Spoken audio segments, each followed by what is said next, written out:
Okay, final number 2, my artistic journey. My mother found this company that takes old childhood keepsakes and makes them pictures and puts it in a book. And she did it here, Samantha's Childhood, and that's a picture of me when I was like 4 years old. So I'm gonna take you through the book and some other things, and I have plenty to show and talk about, so buckle up. Okay, so cute little tidbit about my artistic childhood. One year I decided I wanted a mistletoe, but I had no idea where to get them or what they looked like. You know, I was a little kid, I was very young. So I made one. And after that, it became a tradition for me to make a mistletoe every Christmas. I still do it. I did it just last Christmas. I've done it every year, and my mom has saved every single one. Now, I'm not going to show you all of them because that's tons of stuff, but I am going to show you as many as possible. Ooh, watch this. Confetti! Went over my head. So there has been so much, and I made some of them so big that some of them actually had to get folded.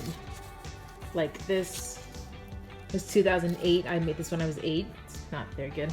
This one's a little bit better. This was 2012. I was 12 years old. This one is huge. I made this one when I was 9. This one was in 2020, back when I was learning how to shade and stuff. I didn't actually learn that until I was in college. Oof, look at this one. It's 2015. I was 15 years old, and this is what I came up with.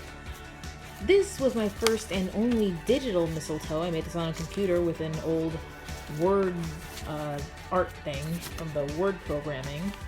I made this with the Word programming, so it wasn't like a professional thing or anything. This one is the absolute best one. This is the one I made just last year, 2021. This one is the absolute best one. As you can see, it goes from darkest green to medium green to a light green. I had little berries, and the shading I did on the bow.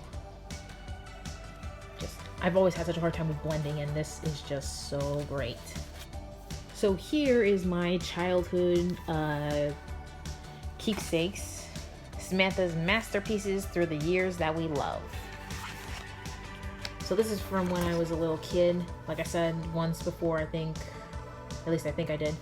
I told you this. I went to Catholic school for years. This was a puzzle I made. So there's some, it was cute as a button. So here is some things that were probably like religious inspired. This is a bloody high, you know, like the wall is bleeding, you know.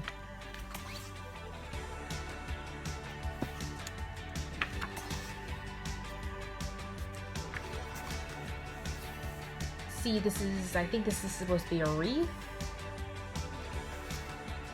Yeah, see here, more religious inspired. This is Saint Nicholas, as it says up here. Usually stuff like that was made at Christmas time. We are the church.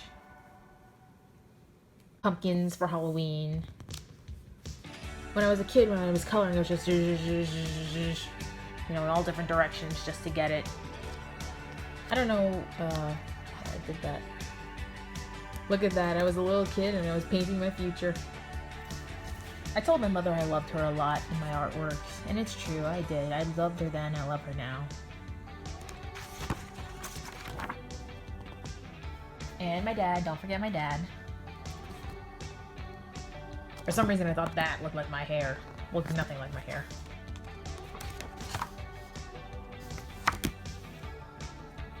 Oh, here it is. Here's the website, Plum Print. So, when I was younger, I was really happy, you know, when I was like a little kid, you know, childhood wonder and things like that. And that was reflected in my artwork, as you just saw. Really, I only ever made artwork when it was in class for art class assignments and things like that. So we had assignments and I did them and I got creative with them, but I don't really think I put myself into the projects. I've never actually put myself into my artwork.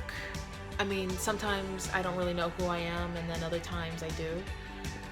I've grown, I've changed, so right now I don't really know who I am, but in the past I have. But even then, I've never let my real self show. because I was always afraid people weren't gonna like what they saw, they weren't gonna like me. My parents have always supported my art. You know, I came home one day with this panda, like a cartoon panda painting, and my dad saw it and he's like, Sam, when you get to college, you gotta take some art classes. So, you know, taking art was never really a hard thing for me. You know, I always known that I can do whatever I want to do, and I knew my parents were gonna support that. People have always liked what I've done. I mean, I haven't made a masterpiece every single time, but, you know, people usually like what I make. I make abstraction, or I make my mistletoes, or I make things that make people happy.